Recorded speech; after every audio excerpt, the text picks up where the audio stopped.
अब आते हैं जी अगले टॉपिक पे। अगला टॉपिक जो हमारा होने वाला है that is public private hybrid, हमारा ये कवर हो गया है ना। अब आते हैं टाइप्स ऑफ सर्विसेज पे। किस पे आते हैं? Types of services. क्लाउड के अंदर किस तरह की सर्विसेज होती है, या जो पॉपुलर है, टाइप्स ऑफ क्लाउड सर्विसेज कहना बेहतर होगा। यहां पे आप इसको लिखिएगा, types of cloud services. Cloud आपको बुनियादी तौर पे तीन तरह की सर्विसेज देता है। First one is infrastructure as a service. Second is platform as a service. Third is software as a service. तीन तरह की सर्विसेज क्लाउड में हमें मिलती हैं। Infrastructure as a service, platform as a service, software as a service. ठीक है, तो अब इन तीनों को देखते हैं कि तीनों क्या होती हैं। तो एग्जाम्पल के थ्रू ही इसको भी समझने की कोशिश करेंगे कि ये हमारी सर्विसेज क्या होती हैं। अच्छा, मुझे ये बताइए कि अगर मैंने सपोज करें एक यूनिवर्सिटी बनानी है, तो यूनिवर्सिटी बनाने के लिए मुझे क्या क्या चाहिए होगा? Tell me.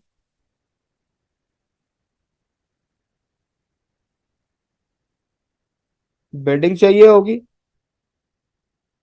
बेंचेस चाहिए होंगे, टेबल चाहिए होंगी, लेबोरेटरीज चाहिए होंगी, लाइब्रेरी चाहिए होगी, टीचर्स चाहिए होंगे, राइट। आप बुक्स चाहिए होंगी, बुक्स तो चलो लाइब्रेरी में आ गई। स्टेशनरी चाहिए होगी, लैपटॉप्स चाहिए होंगे या पीसी चाहिए होंगे, और सॉफ्टवेयर चाहिए होंगे। ये सारी चीजें एक यूनिवर्सिटी के लिए मुझे चाहिए होंगी, ठीक है, यूनिवर्सिटी बनाने के लिए। अब अगर मैं कहूं कि मुझे यूनिवर्सिटी नहीं बनानी, मुझे हॉस्पिटल बनाना है, तो हॉस्पिटल बनाने के लिए भी क्या सेम चीजें चाहिए होंगी? क्या इन्हीं चीजों को इस्तेमाल करके हॉस्पिटल का काम चल जाएगा? आप कहोगे नहीं चलेगा। तो हॉस्पिटल के लिए क्या चाहिए होगा, क्या इंफ्रास्ट्रक्चर आपको चाहिए होगा? That is actually infrastructure, right. भाई एक यूनिवर्सिटी के लिए जो इंफ्रास्ट्रक्चर चाहिए वो ये था। एक हॉस्पिटल के लिए जो इंफ्रास्ट्रक्चर होगा वो क्या होगा, आप बताइए। एक हॉस्पिटल के इंफ्रास्ट्रक्चर में क्या आएगा, बताइए जरा। बेड्स आएंगे, बिल्कुल सही बताया। आईसीयू आएगा, मेडिकल इक्विपमेंट्स आएंगे, मेडिसिन आएंगी, ठीक है, ऑपरेशन थिएटर आएगा, मेडिसिन आएंगी, ऑक्सीजन सिलेंडर आएंगे,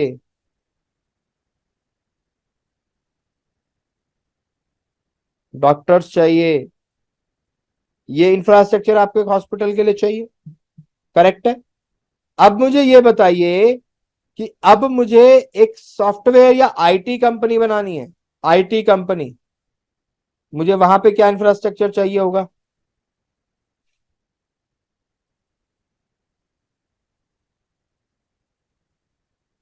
कंप्यूटर्स चाहिए होंगे, storage, server, database, router, switches, firewall.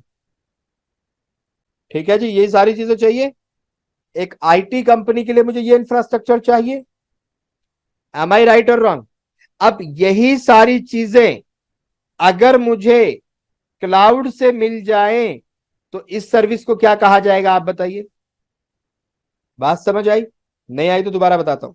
Infrastructure as a service का मतलब है कि आप जो ऑन प्रेम के अंदर हार्डवेयर आपको चाहिए या चीजें आपको चाहिए, वही चीजें अगर क्लाउड आपको दे दे, तो उस सर्विस को बोला जाता है इंफ्रास्ट्रक्चर एज अ सर्विस। यानी क्लाउड आपको क्या देगा? क्लाउड आपको इंफ्रास्ट्रक्चर एज अ सर्विस के अंदर क्या क्या देगा? आपको सर्वर देगा, जिस सर्वर को आप वर्चुअल सर्वर कहोगे, ठीक है, वर्चुअल सर्वर या वर्चुअल मशीन। आपको वर्चुअल स्टोरेज देगा, सब कुछ वर्चुअल होगा यहाँ पे। आपको वर्चुअल स्टोरेज देगा, आपको फायरवॉल देगा, वर्चुअल फायरवॉल, आपको गेटवे बना के देगा, आपको राउटर चाहिए, राउटर आपको मिलेंगे, आपको आईपी चाहिए, आईपी आपको मिलेगी। हर वो चीज जो इंफ्रास्ट्रक्चर के लिए हमें एक आईटी कंपनी में चाहिए, अगर वो सारी चीजें क्लाउड हमें देता है तो उन सर्विसेज को बोला जाता है इंफ्रास्ट्रक्चर एज अ सर्विस। याद रखिएगा। तो स्टोरेज हो गई, सर्वर हो गया, फायरवॉल हो गई, नेटवर्क हो गया, ये सारी चीजें किसका हिस्सा है? इंफ्रास्ट्रक्चर एज अ सर्विस का। बात समझ आ रही है कि नहीं आ रही है? ये बताएं। अब एक और चीज बताएं, इंफ्रास्ट्रक्चर तो आपको मिल गया, अब जो ट्रेन होती है, जो आपकी ट्रेन होती है, वो ये बताएं कि ट्रेन ऐसी होती है कुछ, है ना? ट्रेन, ठीक है, ये ट्रेन हमने बना दी। अब ये जो ट्रेन है, ये ट्रेन चल रही है पटरी के ऊपर, ठीक है, ये ट्रेन चल रही है पटरी के ऊपर और इधर स्टेशन आने वाला है, यहाँ पे आके स्टेशन है इधर। जो पैसेंजर हैं, जिन्होंने ट्रेन में चढ़ना है, ये जो ट्रेन है, इस ट्रेन के अंदर पैसेंजर ने चढ़ना है, तो वो चलती हुई ट्रेन में तो नहीं चढ़ेंगे, राइट? ट्रेन, असल में ट्रेन क्या है? इंफ्रास्ट्रक्चर है, एक इंफ्रास्ट्रक्चर है ट्रांसपोर्ट का, है ना?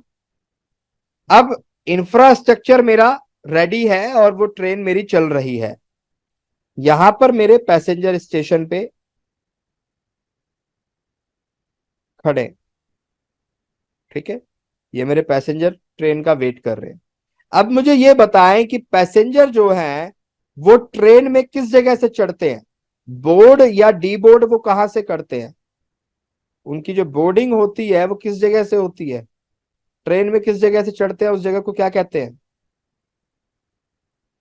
प्लेटफॉर्म कहते हैं।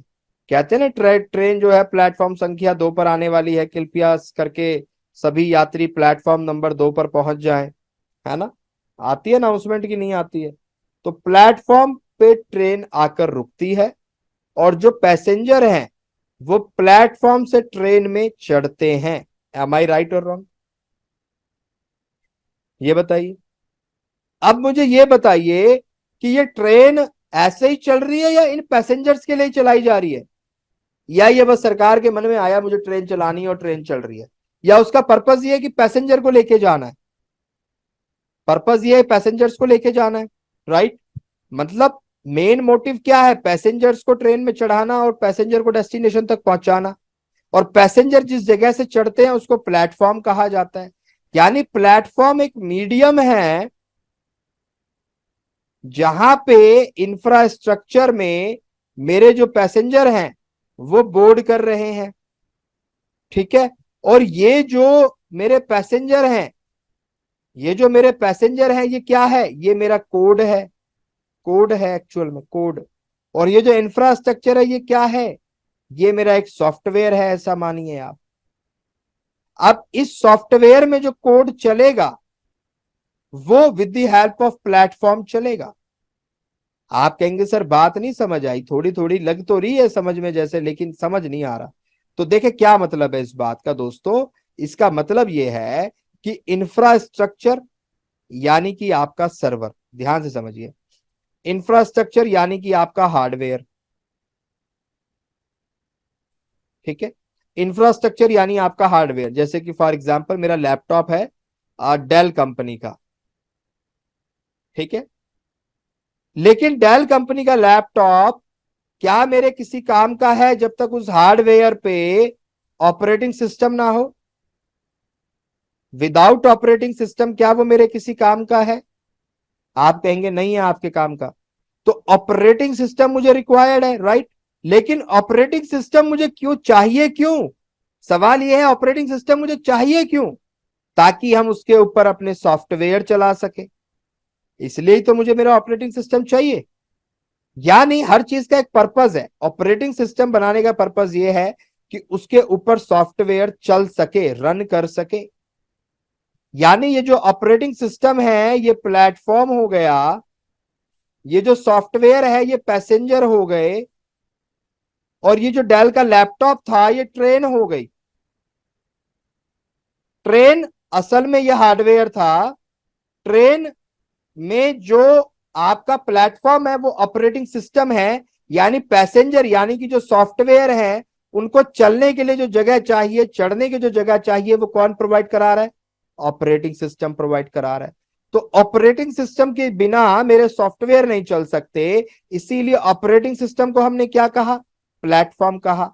अगर यही प्लेटफॉर्म क्लाउड आपको दे दे, क्लाउड बोले इंफ्रास्ट्रक्चर भी मेरा है और उसके ऊपर ऑपरेटिंग सिस्टम भी मैं अपना दे रहा हूं, आपको सिंपल अपनी एप्लीकेशन रन करानी है, तो that kind of service is known as platform as a service, जहां आपको इंफ्रास्ट्रक्चर भी क्लाउड का मिलता है और उसके ऊपर ऑपरेटिंग सिस्टम भी क्लाउड से मिलता है।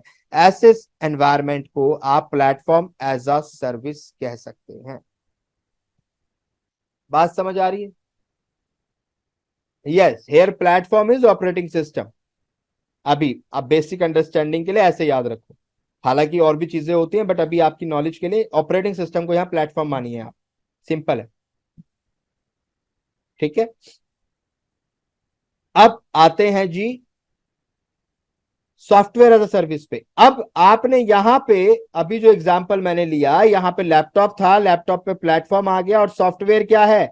सॉफ्टवेयर है मेरा एमएस ऑफिस। क्या है? एमएस ऑफिस, एक्सेल चलता है, पावर पॉइंट चलता है, ये सॉफ्टवेयर है। ये सॉफ्टवेयर है। सॉफ्टवेयर क्या हो गया? MS office. ओएस क्या हो गया? प्लेटफॉर्म हो गया। वो विंडोज हो सकता है आपका, कुछ और हो सकता है, लिनक्स हो सकता है, ठीक है। तो ये जो एमएस ऑफिस है ये सॉफ्टवेयर है। आप इसको अभी कैसे चलाते हो? आप इसको अपने लैपटॉप में इंस्टॉल करके चलाते हो, लेकिन आपको भी मालूम है अब क्या आ चुका है एमएस ऑफिस का? ऑफिस 365। ये इनकी ऑनलाइन सर्विस है, क्लाउड पे से मिलती है। यहां भी ऑफिस ही चलता है।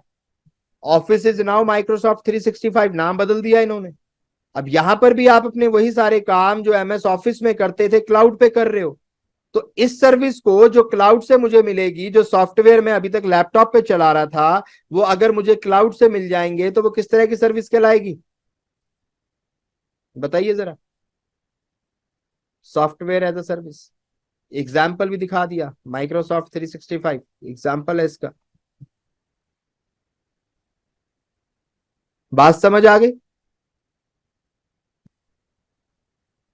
इंफ्रास्ट्रक्चर के एग्जाम्पल मैंने आपको बता दिए। अगर मैं एज्योर के एग्जाम्पल बताऊं तो वर्चुअल मशीन, स्टोरेज, वीनेट, फायरवॉल, ये सब इंफ्रास्ट्रक्चर के एग्जाम्पल है।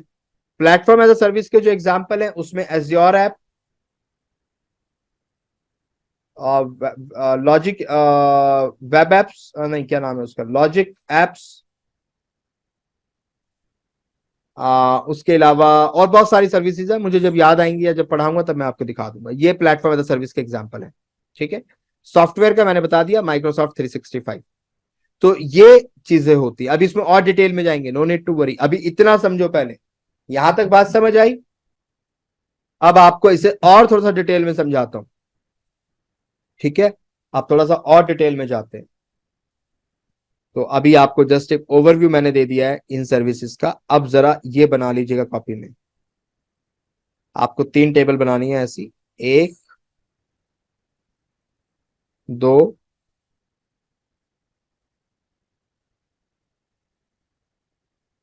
3। आप 3 टेबल ऐसे बनाइए, तीनों में सेम लेयर बननी है। 1, 2, 3 लेयर। 3 तो इंफ्रास्ट्रक्चर की हो गई, नेटवर्किंग, स्टोरेज, सर्वर। और इन तीनों को क्या कर दिया गया? वर्चुअलाइज्ड कर दिया गया, तो वर्चुअलाइजेशन हो गया। उसके बाद क्या डाला गया? ऑपरेटिंग सिस्टम डाला गया। ऑपरेटिंग सिस्टम के बाद क्या डाला गया? रन टाइम एनवायरनमेंट डाला गया। रन टाइम एनवायरनमेंट के बाद क्या डालोगे? डेटा आपका जो भी रहेगा, और उसके ऊपर क्या होगी? एप्लीकेशन। यही सेम आप यहां पर बना दीजिए। अब देखिए ध्यान से, अगर आप क्लाउड से ये तीन चीजें यानी कि सर्वर, स्टोरेज, नेटवर्किंग लेते हैं, ये तीन चीजें आप क्लाउड से ले रहे हैं, ऑब्वियसली वर्चुअलाइज्ड फॉर्म में ही ले रहे हैं। अगर ये चार चीजें क्लाउड से इस्तेमाल की जा रही हैं तो आप इसका मतलब क्लाउड से क्या ले रहे हैं? इंफ्रास्ट्रक्चर एज अ सर्विस ले रहे हैं। लेकिन याद रखिएगा, अगर क्लाउड से आप इंफ्रास्ट्रक्चर एज अ सर्विस लेते हैं तो ये जो ऊपर वाला हिस्सा है ये किसे मैनेज करना होगा? Manage by customer. क्योंकि आपने क्लाउड से खाली इंफ्रास्ट्रक्चर खरीदा है, आपने उससे बाकी चीजें नहीं ली ना, तो आपने उससे ऑपरेटिंग सिस्टम लिया ना रन टाइम लिया, तो इन सब की जिम्मेदारी किसकी है? आपकी है। आपको इंस्टॉल करना है, आपको सारा कुछ करना है, एप्लीकेशन आपको चलानी है, ये सब काम आपके करना है, राइट। हालांकि अगर मैं टेक्निकली कहूं तो ऑपरेटिंग सिस्टम भी हमें इंफ्रास्ट्रक्चर में मिल जाता है, ये वाला।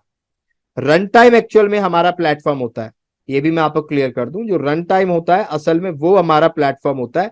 बट अगर यहां पर इसकी बात करें, जो थ्योरी है, तो थ्योरी में ये ऑपरेटिंग सिस्टम को प्लेटफॉर्म का हिस्सा मानते हैं, इसीलिए मैंने आपको एग्जांपल भी वैसा दिया है। बट टेक्निकली आप देखेंगे तो ऑपरेटिंग सिस्टम इंफ्रास्ट्रक्चर में हमें मिलेगा। जब हम वर्चुअल मशीन लेंगे तो ऑपरेटिंग सिस्टम हमें मिलेगा, रन टाइम हमें नहीं मिलेगा।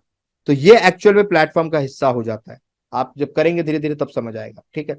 तो इंफ्रास्ट्रक्चर का मतलब आप ऐसा समझिए कि सर्वर, स्टोरेज, नेटवर्किंग, ये सब अगर आप क्लाउड से ले रहे हैं तो इंफ्रास्ट्रक्चर एज अ सर्विस आप क्लाउड से ले रहे हैं, बाकी काम आप खुद कर रहे हो। बट अगर आप कहते हो नहीं जी मैं क्लाउड से प्लेटफॉर्म एज अ सर्विस ले रहा हूं, तो इसका मतलब ये है रन टाइम से लेकर और नीचे तक का ये सारा हिस्सा आप किससे ले रहे हैं? क्लाउड से ले रहे हैं, प्लेटफॉर्म एज अ सर्विस पे। याद रखिएगा, क्लाउड के अंदर अगर आप प्लेटफॉर्म एज अ सर्विस लेते हो तो आप नीचे से नेटवर्किंग से यानी कि इंफ्रास्ट्रक्चर से ऊपर तक सारा कुछ क्लाउड से ले रहे हो। आप ऐसा नहीं कर सकते कि सर मैं इंफ्रास्ट्रक्चर अपना यूज कर लेता हूं और ये जो रन टाइम है ये मैं क्लाउड से ले लेता हूं, या ऑपरेटिंग सिस्टम क्लाउड से ले लेता हूं, इंफ्रास्ट्रक्चर अपना यूज कर लेता हूं। No, it's not possible. अगर आप क्लाउड से प्लेटफॉर्म एज अ सर्विस ले रहे हैं तो ये बाय डिफॉल्ट आपको इंफ्रास्ट्रक्चर क्लाउड का ही यूज करना पड़ेगा, ये मैंडेटरी है। तो प्लेटफॉर्म एज सर्विस में कहां तक आएगा? रन टाइम तक आएगा।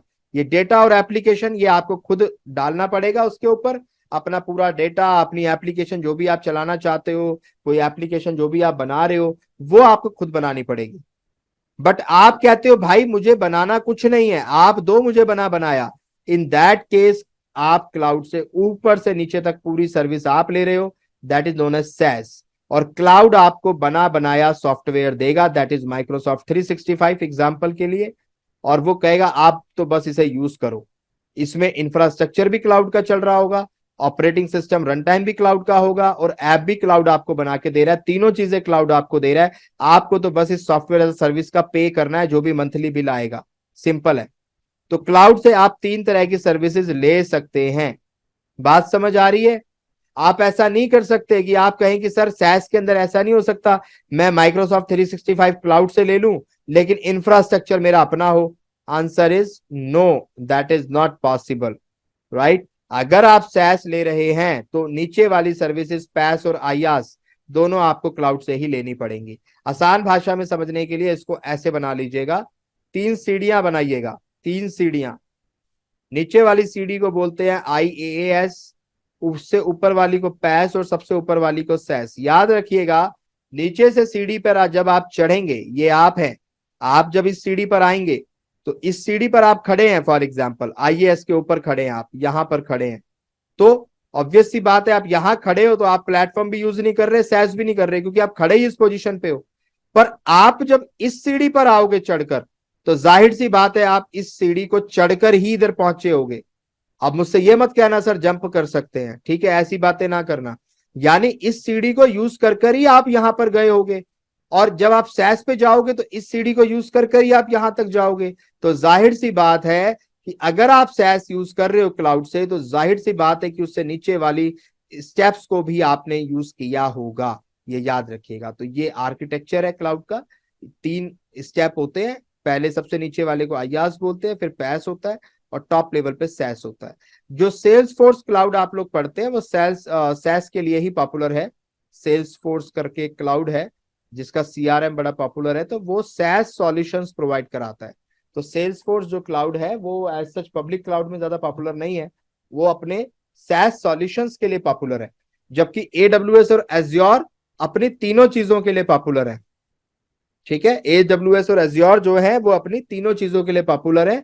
बट कुछ क्लाउड ऐसे भी हैं जो SaaS लेवल पे काम करते हैं, कुछ क्लाउड ऐसे हैं जो सिर्फ पैस लेवल पे काम करते हैं, तो ये अलग अलग रहता है। बट एज्योर और AWS तीनों तरह की सर्विस आपको देते हैं, याद रखिएगा। IaaS सर्विस भी आपको देते हैं, पैस सर्विस भी आपको देते हैं, और SaaS सर्विस भी आपको देते हैं, और इवन GCP। ये तीनों ही क्लाउड आपको तीनों लेवल की सर्विसेज प्रोवाइड कराने में सक्षम है। This thing is clear to you और नॉट? ये बना लो आप पहले, फिर आगे चलो। हाँ जी, बना लिया। चले, अच्छी बात है। तो अभी हम आगे चलते हैं। अब देखिए, हमने जो बुनियादी टॉपिक्स थे वो हमने कवर कर लिए हैं।